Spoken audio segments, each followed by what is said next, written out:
First of all, welcome to our YouTube channel Educational Tubes. Here we will study the extract based questions or case study based questions of class 10th. So basically in 10th boards हमारे 3 extracts आते हैं, 4 mark each, and the bifurcation of these is 1, 2, 3. 3 question होंगे. Question 1 will carry 1 mark, 2 1 mark and 3 2 marks. 2, 3 and 4. Total is 4.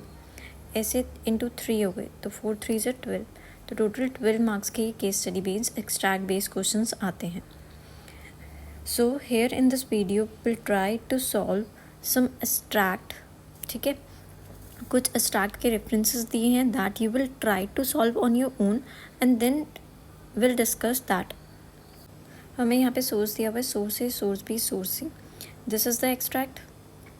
ठीक है, अब extract देखने के बाद you can clearly see print. ठीक है, प्रिंट पॉपुलराइज्ड.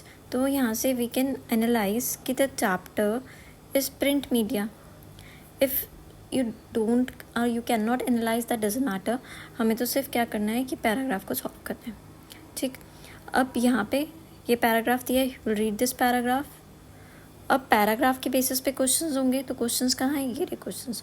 फर्स्ट क्वेश्चन से is evaluate the effectiveness of print. Print की इफेक्टिवनेस मीन्स इंपॉर्टेंस बतानी है एक तरीके से. किसमें? In transmission of ideas and culture. Ideas और कल्चर को ट्रांसमिट करने में, लोगों तक पहुँचाने में प्रिंट ने क्या रोल प्ले किया है, that you will find out from the extract और उसको आंसर करोगे. ठीक, अब एक्सट्रैक्ट पे जाते हैं वापस. एक्सट्रैक्ट क्या कह रहा है? देखो, पोस्ट पैराग्राफ पहले सबसे पहले तो हम मेन वर्ड्स देखते हैं. ठीक है, क्वेश्चन में मेन वर्ड्स क्या थे? Evaluate the effectiveness of print in transmission of ideas and culture. तो आइडियाज़ और कल्चर का ट्रांसमिशन होना चाहिए. तो हमें वो कहाँ मिलेगा? आइडियाज़ इंट्रोड्यूस हो रहे हैं. ठीक है, दूसरा यहाँ पे मिल रहा है हमें आइडियाज़ इंट्रोड्यूस हो रहे हैं. आइडियाज़ साइंटिस्ट के हैं, आइडियाज़ पॉपुलराइज हो रहे हैं एनलाइटमेंट थिंकर्स के. तो हमारा आंसर कहीं से भी आ सकता है. ठीक, हमें सिर्फ ये बतानी है प्रिंट की इफेक्टिवनेस कैसे रही ट्रांसमिशन करने में, ट्रांसमिट करने में आइडियाज़ को. तो हम वो कंटेंट ढूंढेंगे. अब इन तीनों में से कौन सा वाला होगा? First paragraph, print created possibility of wide circulation of ideas, introduce new world of debate and discussion. देखो, यहाँ पे हमें क्या पता चल रहा है कि डिबेट और डिस्कशन हुआ, सर्कुलेट हुआ. सर्कुलेट भी का मतलब भी क्या होता है? ट्रांसमिट हुआ मीन्स फैला, सर्कुलेट हुआ मीन्स लोगों में बटा. ठीक, तो हमें अपना आंसर यहाँ पे मिल गया. तो प्रिंट ने इंट्रोड्यूस किया डिबेट और डिस्कशंस को. ठीक, तो हम यहाँ से लिख सकते हैं print created possibility of wide circulation and ideas, introduce new world to debate and discussions. ठीक, एक पॉइंट तो ये भी आ सकता है. दूसरा पॉइंट क्या हम इसमें लिख सकते हैं?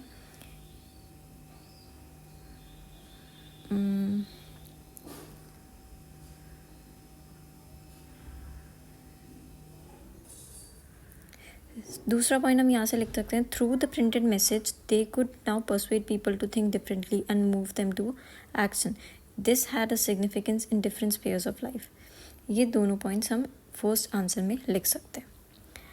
अब हमारा second question, do you agree that scientific ideas were circulated through print. अभी हमने देखा साइंटिफिक आइडियाज़ को ट्रांसमिट किया गया, सर्कुलेट किया गया. तो ये तो हम एग्री करते ही हैं. ठीक है, गिव ओनली वन रीज़न बताना है. ठीक, अब फिर से देखते हैं आंसर.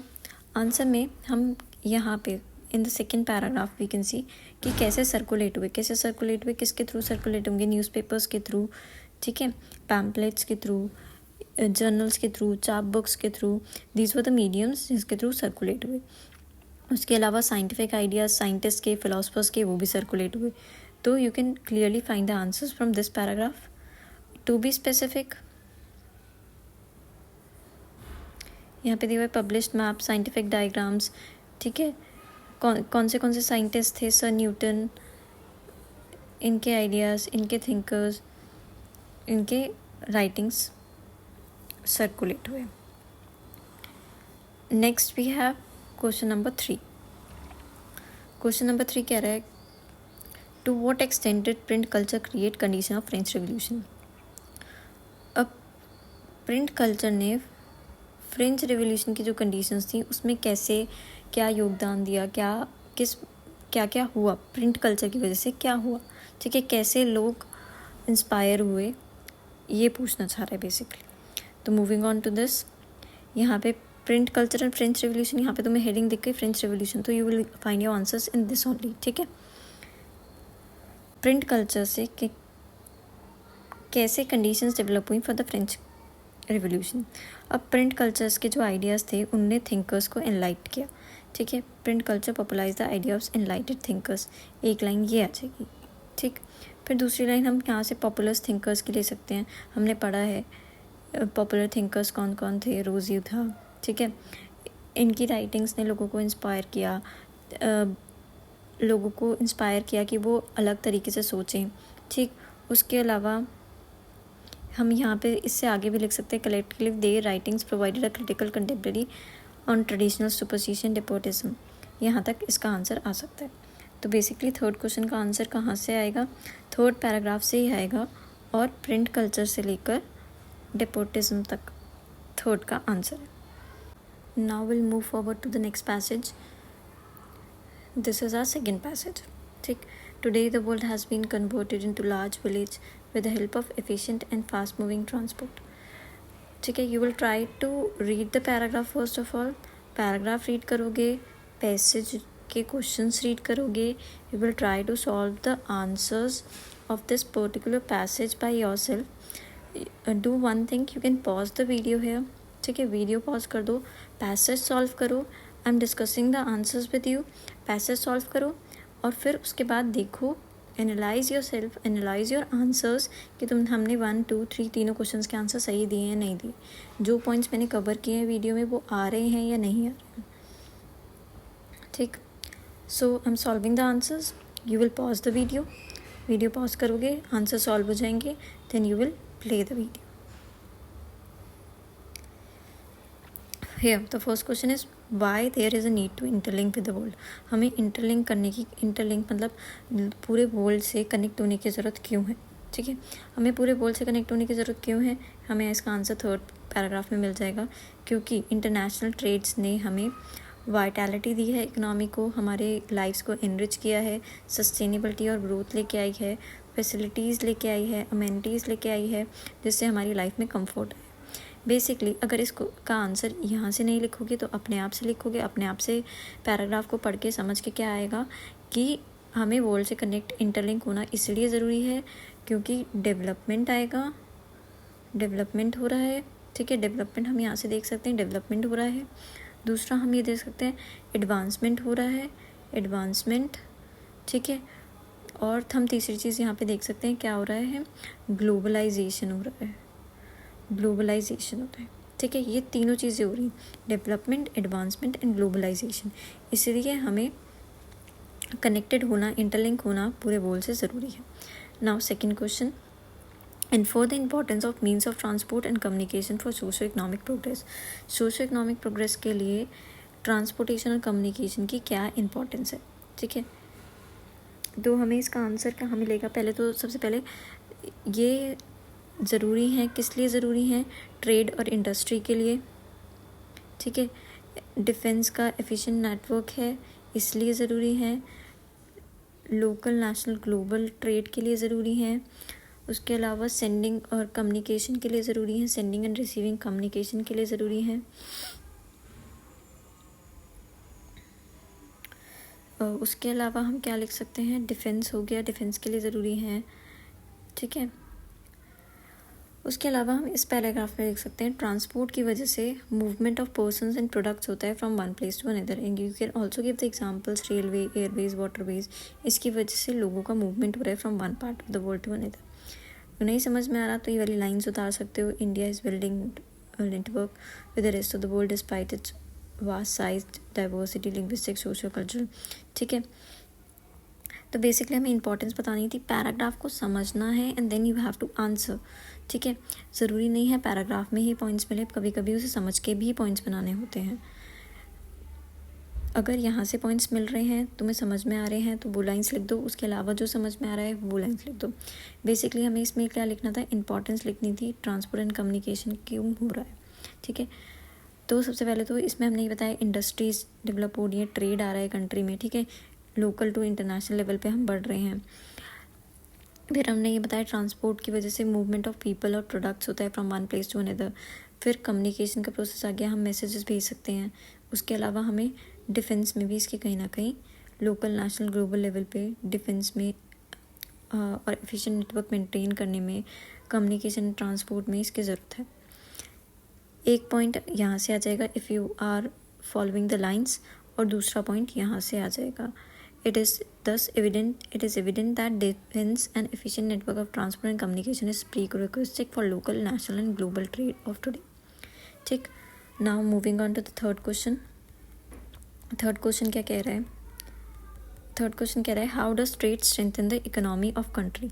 ट्रेड एक कंट्री की इकोनॉमी को कैसे स्ट्रेंथन करता है? स्ट्रेंथन करता है मतलब बढ़ाता है, पॉजिटिव इम्पैक्ट लेके आता है, इंक्रीज करता है, मजबूत बनाता है। स्ट्रेंथन का मतलब बेसिकली मजबूत बनाना है, ठीक है। तो ट्रेड कैसे उसको हेल्प कर रहा है, हम यहाँ पे देख सकते हैं। Trade from local to national level have added to vitality of its economy, enriched sustainability. ये बार बार घूम के यही आ रहा है, ठीक है। इससे समझ के तुम क्या लिख सकते हो? तुम ये लिख सकते हो ट्रेड की वजह से फॉरेन एक्सचेंज आ रहा है, ट्रेड की वजह से ग्लोबलाइजेशन हो रहा है, ठीक है। ट्रेड की वजह से क्या हो रहा है? कंट्री का जो प्रॉस्पेरिटी है वो बढ़ रही है, एम्प्लॉयमेंट आ रही है, ठीक है। तो फिर से यही वाला पैराग्राफ है, यही वाले पॉइंट्स हैं। अगर पॉइंट्स उतारोगे तो यही पॉइंट्स उतार दोगे क्या कि add to vitality of the economy, sustainability आ रही है, ग्रोथ आ रही है, ठीक। So we have completed the second paragraph also. You can analyse your answers, ठीक, हमने डिस्कस कर लिया है। तो you can analyse your answers 1, 2 and 3 कि मैंने क्या लिखा है और क्या आंसर्स आने थे। देखो यहाँ पे टूरिज़्म लिखा है, तो टूरिज़्म बेसिकली दोबारा से पता चल गया कि हमें टूरिज़्म वाले चैप्टर से है, ठीक है। अब क्वेश्चंस दो ही हैं यहाँ पे। Which are the important destinations of foreign tourist in India? Simplified questions, important destinations बतानी है तुम्हें। जो इंपॉर्टेंट डेस्टिनेशंस पता है जहाँ से इंडिया के अंदर टूरिस्ट आ रहा है, you will write the answer, ठीक है। पैराग्राफ पढ़ के अगर तुम्हें डेस्टिनेशंस पता चल रही हैं तो उनकी डेस्टिनेशंस लिख दो। ऑल्दो पैराग्राफ में देखो कहीं मेंशन है in tourism in India has grown substantially, ठीक है। फॉरेन टूरिस्ट अराइवल्स यहाँ दिया हुआ witness increase of 4 to 5%। Foreign exchange आ रहा है इनकी वजह से, ये पता चल रहा है। 15 मिलियन पीपल डायरेक्टली इंगेज हैं टूरिज्म इंडस्ट्री में। प्रमोट करता है नेशनल इंटीग्रेशंस को, सपोर्ट प्रोवाइड करता है, ठीक है। हमें यहाँ पे हमने पूरा पैराग्राफ पढ़ लिया, हमें कहीं नहीं दिखाई दिया तो हम अपने आप से आंसर लिखेंगे। इंपॉर्टेंट डेस्टिनेशंस क्या है? देखो 7 वंडर्स, ताजमहल मतलब आगरा, ठीक। उसके अलावा Goa, Jammu and Kashmir, the beauty of Jammu and Kashmir, ठीक है। राजस्थान, जो भी इम्पॉर्टेंट डेस्टिनेशंस हैं लिख दो, ठीक है। टेम्पल्स ऑफ साउथ, ये सारे के सारे क्या हैं? Important destinations, tourism destinations for India जो फॉरेन टूरिस्ट को अट्रैक्ट करती हैं। Next we have question number 2, ठीक। क्वेश्चन नंबर 2 क्या कह रहा है? As an industry how has tourism bright future in India? Tourism का ब्राइट फ्यूचर कैसे है, हमें ये एक्सप्लेन करना है, ठीक। टूरिज्म का ब्राइट फ्यूचर कैसे है? देखो फर्स्ट पैराग्राफ में तो ये दिया था कि क्या इंक्रीज़ हो रहा है, क्या, ठीक है, फॉरेन एक्सचेंज लेके आ रहा है। तो सेकेंड पैराग्राफ में ये दिया है tourism promotes national integration, support provide करता है लोकल हैंडीक्राफ्ट्स को, ठीक है। हेल्प करता है development of international understanding about culture and heritage, foreign tourist, eco tourism, adventure, बस यहीं तक, ठीक है। हम ये सारे के सारे पॉइंट्स अलग अलग पॉइंट्स में करके लिख देंगे। फॉर एग्जांपल हमने पॉइंट नंबर 1 में लिख दिया टूरिज्म, पॉइंट नंबर 1 हमने यहाँ से ले लिया टूरिज्म ने है तो tourism has grown substantially. Tourism point number 2 हमने ले लिया, उसने नेशनल इंटीग्रेशन को प्रमोट किया है। पॉइंट नंबर 3 हमने ये बता दिया लोकल इंडस्ट्रीज़ को सपोर्ट प्रोवाइड करता है। फिर हमने ये बता दिया कि टूरिज्म में कितने लोग एंगेज्ड हैं, ऑलमोस्ट 15 मिलियन पीपल एंगेज्ड हैं, ठीक। फिर हमने नीचे ये बता दिया कि फॉरेन टूरिस्ट की वजह से इंडिया के अंदर है टूरिज्म, इको टूरिज्म आया है, ये वाला point. Foreign tourist in India for heritage tourism, eco tourism, adventure. Foreign tourist visit करते हैं इंडिया में किस किस चीज़ों के लिए, क्या क्या चीज़ों के लिए, ठीक है। तो this was our third extract. Next extracts अभी for this video we have covered only 3 extracts. ठीक है, in next video will try to cover 3 और ऐसे कर करके we will move on to the parts. So thank you for watching the video. We have covered 3 extract based source based questions here. See you in the next video. We'll cover another 3 extracts. ठीक है, likewise we'll try to solve as many extracts as possible. Till then, try to solve these extract based questions by yourself, and do follow, do subscribe, and do like the video and share with your friends.